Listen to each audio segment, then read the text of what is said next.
Baylor has been on a steady decline under Dave Aranda. Can this be the year that the Bears finally turn things around? We're going to take a look at their schedule and answer that today. So welcome back to the Gridiron Expert, guys. We're so glad you could join us to break down Baylor's schedule for 2024. As always, please continue to like, comment, subscribe, share our videos, and check out everything down in the description below, including our website, thegridironexpert.com, and including our mailing address to send us some of your team's gear to be represented in every single GE video. All the stuff you see behind us has been sent in by you guys, members of the GE Nation. We love some Baylor gear. We love whoever your team may be. Let's get it up here to represent them, give you a big shout out, and get ready for this upcoming season as we continue to expand our GE Nation. So check it all out. The links for everything down in the description below. The season's going to be here before you know it. So Baylor, guys, I really, a couple years ago, was a huge fan of the Dave Aranda hire. And to an extent, I still am. We saw how quickly it paid off for them within a few years, leading Baylor to a 12-2 record in 2021, winning the Big 12, going to the Sugar Bowl, winning the Sugar Bowl. It was an unbelievable season. And then in 2022, a bit of a drop-off, losing season, 6-7. It was like, okay, that's unfortunate. 2023, though, they're going to bounce back. They're going to go bowling, right? And it was even worse. Baylor goes 3-9. So now there's still questions on both sides of the ball. Dave Aranda's job was once seemed safe a few years ago, maybe in limbo, in jeopardy in 2024. Another bad season like he had in 2022 and 2023, and he's probably going to be gone out of Waco. So the question is, can he handle this relatively favorable schedule and just get the Bears back to a bowl game? I think if he can get them to a winning record, which is just 7 wins, even a 7-6 season with a win in the bowl game would be good enough.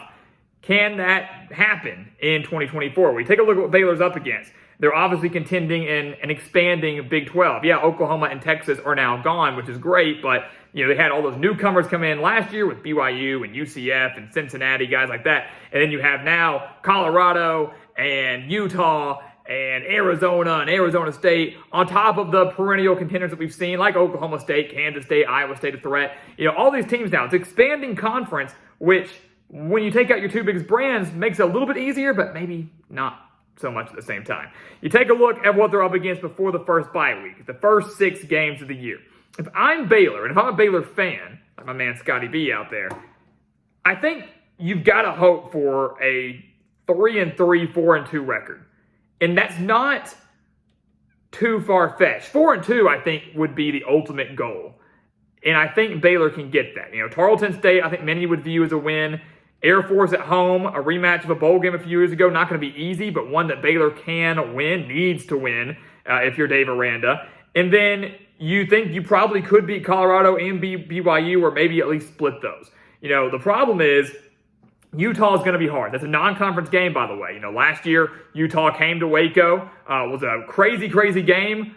Really boring for the first 3 quarters. Fourth quarter was insane. Utah ended up winning 20-13 in the second game of the year. Now they've got to go up to Salt Lake City, but it is a non-conference game because of that home-and-home that was previously scheduled.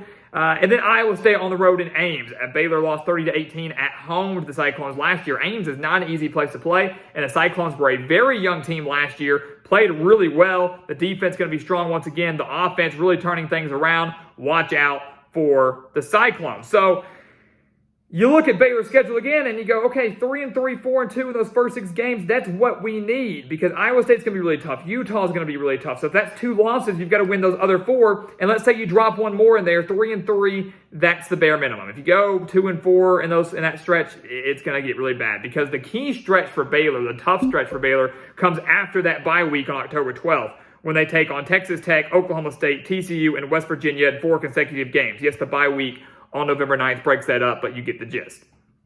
At Texas Tech, Baylor lost 39-14 last year.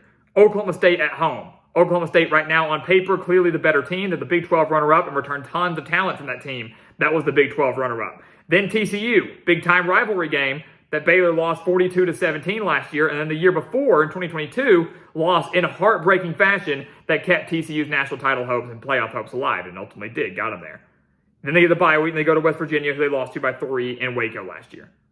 That's a tough stretch. West Virginia was a 9-win team. TCU struggled. Oklahoma State was the Big 12 runner-up, and Texas Tech, while I disappointed, was a bowl team last year. Now they've got to go to Lubbock. Baylor has had Texas Tech's numbers over the last, 6, 7, 8 years, how long it's been. But across the board, did get the butts whooped last year. So I look at this key game stretch, guys. Baylor's got to find a way to navigate that key game stretch with like at least 2 wins. The final 2 games at Houston and Kansas are very winnable. Houston, new coach, and Willie Fritz, going to be a bit of a rebuilding process for them. They lost to the Cougars by 1 point in overtime last year. I'm not predicting games here again, but I think right now from a continuity and talent standpoint, Baylor would own that edge. And then senior night against Kansas. Kansas is a team that we have ranked in the top 25, a team that's going to be explosive on offense, but can they stay healthy? Can Jalen Daniels stay healthy? Can the defense continue to improve? It's senior night for Baylor. If Baylor is a 5-win team fighting for bowl eligibility in the last game of the year, if they are a surprising team contending for a Big 12 title, whatever it is in the last game of the year, having home field advantage in that game is massive. So I really think those last 2 games aren't too bad. If Baylor goes 3-3 or 4-2 in the first 6 games, that 4-game stretch that we just mentioned, Texas Tech, Oklahoma State, TCU, and West Virginia, 2 of which are at home, and getting the Big 12 runner-up and your arguably biggest rival at home is really, really big. You win 2 of those games, I think Baylor can go bowling. Again, I'm not predicting games today, but the schedule isn't all that bad. But it really is a matter of what kind of start does Baylor get off to. Last year, it was atrocious, right? They lost to Texas State. They lost to Utah. They got off to a horrible start. Got annihilated by Texas early in the year. The season was really over for Baylor before it really began. They can't have that again this year. If Baylor comes out and beats Tarleton State but then loses to Utah, Air Force, and Colorado, and they're 1-3, you can go ahead and put a fork in it. It's over. So they've got to get off to a stronger start than they did in 2023. I think they can do that. Dave Aranda's job depends on it. So Baylor in for a big 2024 season. The schedule is not that bad. It could certainly be a lot worse. Again, we're not projecting games yet. That's going to come here in just a few months. But if I'm a Baylor fan, I'm thinking positive. I'm thinking, look, we've been on a decline. I don't want to say you can't get worse than 3-9 because you definitely can, but the odds of that are slim. They're going to improve. They're going to be better. It's just a matter of how much. So guys, as always, thank you so much for watching us here at the Gridiron Expert on YouTube. Make sure to continue to like, comment, subscribe, share our videos. Check out everything down in the description below, including our website, thegridironexpert.com, including our mailing address, send us some of your team's gear. Let's get some Baylor gear back here in the background to represent your team, represent everybody here at the GE Nation. Everything down in the description for you to get you through this offseason. The season will be here before you know it, so take advantage of it right now. Make sure to subscribe, hit that notification button so you don't miss out on any future content. And once again, guys, as always, thank you so much for watching, and we'll see you next time right here on the Gridiron Expert. Yeah.